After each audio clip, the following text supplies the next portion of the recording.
The Moonbridge of Elowen, a relaxing, magical tale for sleep and imagination.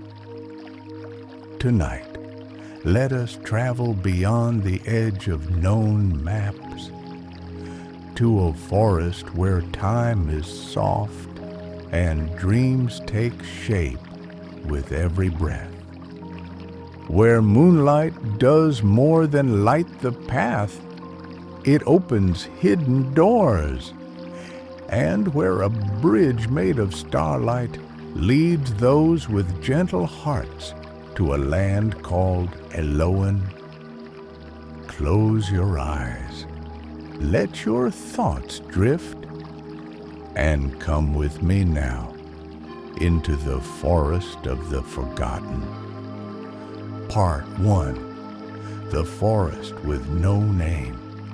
There once was a traveler named Calum. He wandered not for riches or fame, but for quiet, for peace. His heart was a little tired, and the world too loud. He walked through whispering fields, across silver brooks, and under skies brushed with the last light of day. Eventually, he came to a forest. No sign marked its name, and no road led through it. But the trees seemed to lean together like friends, and the air was soft, like a lullaby sung by leaves. Calum stepped inside. With each footfall, moss cushioned his steps.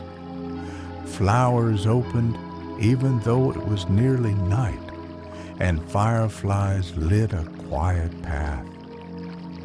There were no thorns here, no growls, no fear, only hush and breath and breeze. He walked until the moon rose, full and glowing pale, and that's when he saw it, the Moonbridge. It shimmered, a silver arch stretching over a stream that hadn't been there moments before. Made of mist and starlight, the bridge curved high, vanishing into low clouds. And yet it beckoned, not loudly, but like a dream you half remember and long to return to. Calum stood before it. A small wooden sign had appeared beside the bridge. It read, "For those who wander not to escape, but to rest." He stepped onto the Moonbridge. It made no sound under his feet, just a hush, like silk. And with every step, the stars above grew brighter, and the world below softer. He walked until the forest faded from view. When Calum stepped off the bridge, the air was warmer. He found himself in a vast meadow where twilight never ended. Not quite night, not quite day, and all around him, lanterns floated gently on the air, glowing softly like fireflies carrying forgotten dreams. A path of soft blue grass stretched before him. He followed. As he walked, creatures stirred around him, not fearsome beasts or sharp-clawed things, but dream creatures. A fox with feathers instead of fur, a deer with candles growing from its antlers, a rabbit the size of a cloud. None ran. They only watched. then bowed their heads, as if to say, "You're welcome here." Soon he came upon a towering tree, larger than any oak he had seen. Its bark shimmered like pearl. Its leaves glowed gold even in the dark. And carved into its trunk was a simple door. He knocked. It opened before his knuckles met the wood. Inside, shelves, miles of them. Books floated, stacked, whispered, and seated behind a desk carved from stardust was a woman. She looked up from her parchment with eyes as old as mountains. Her voice was soft and slow. "Welcome, Calum," she said. "I am the librarian of dreams." He blinked. "How did you know my name?" "All who cross the Moonbridge are written here. Every dream, every rest, every wish too quiet to speak aloud. We record them." She gestured. "Would you like to read yours?" He nodded. A book floated to his hands, small, leather-bound, humming with warmth. He opened it. Inside were his memories of long walks, of small joys, of quiet heartbreaks too gentle to be called sorrow.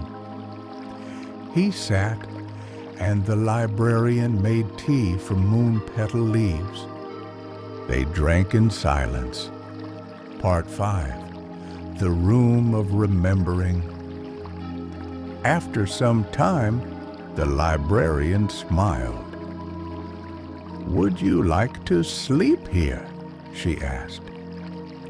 "There is a room for you, one that remembers what you need." Calum followed her through a winding hallway. Each door they passed whispered a name. Some names he knew, long-lost friends, kind strangers. Some he didn't, yet they felt familiar. Finally, they reached a door that was not carved but grown, from branches and vines that parted gently as he stepped inside. The room was round. There were no sharp corners, only cushions, lanterns, and soft music that seemed to rise from the air itself. On the wall, a mural shimmered, showing every place Calum had ever felt safe. His grandmother's garden, a hilltop he once watched stars from, the inside of a tent, warmed by laughter. He lay down. The bed wasn't made of feathers or memory foam. It was made of peace. And as he closed his eyes, the room dimmed until there was only the sound of his breathing. In Elowen, time did not march. It drifted. Calum dreamt not of monsters or chaos, but of gliding through clouds, speaking to trees, dancing with stars. Each dream felt like a memory, each memory like a blessing. When he awoke, there was no jolt, only a gentle warmth. The librarian met him at the base of the tree. "You may stay," she said, "or return. The Moonbridge is open to both." He thought. Then he smiled. "I'll return," he said, "but I will come back. And we will remember you," she replied, placing a crystal bell in his hand. "Ring this in the world of waking, and the bridge will appear." Caleb crossed the moon bridge once more. The forest welcomed him. The stars were still bright, and though he walked alone, he carried Elowen with him in his breath, in his heart, in the gentle hush of the world just before sleep. And whenever the world grew heavy again, whenever his heart whispered rest, he would find his way back to the forest with no name, where the moon bridge shimmered silently, waiting. You are safe. You are carried. There are bridges, too, in your dreams, waiting to appear. Let them come. Follow their glow and drift into Elowen, where sleep is more than silence. Its sanctuary. Good night, traveler. Nilla.